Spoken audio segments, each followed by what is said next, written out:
Jeste li ikad stavili cimet u ocat? Ako niste, vrijeme je da isprobate.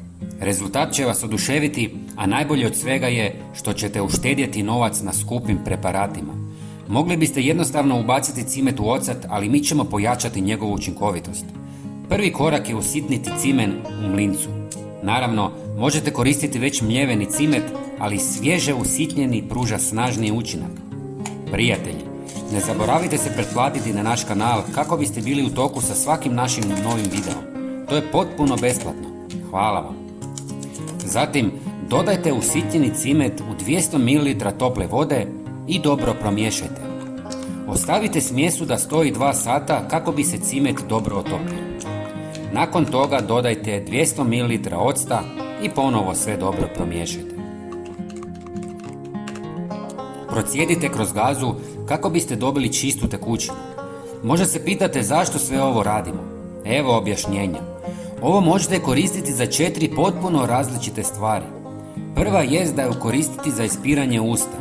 Mješavina octa, vode i cimeta prirodno dezinficira usnu šupljinu, uništavajući bakterije koje uzrokuju loš zadah. Ocat pomaže u održavanju ravnoteže pH u ustima, dok cimet pruža osvježavajući miris i djeluje antibakterijski. Drugi način upotrebe jest kao repelent za sve glodavce i insekte poput mrava, žohara, miševa i štakora koji ulaze u vaš dom. Špricajte ulaz u kuću ili gdje god smatrate da je potrebno. Osim toga, odbit ćete i susjedovu mačku koja vrši nuždu u vašem dvorištu. Ova mješavina će također dezinficirati površine koje su kontaminirali štakori ili žohari. Treća korisna stvar je sredstvo za čišćenje površina.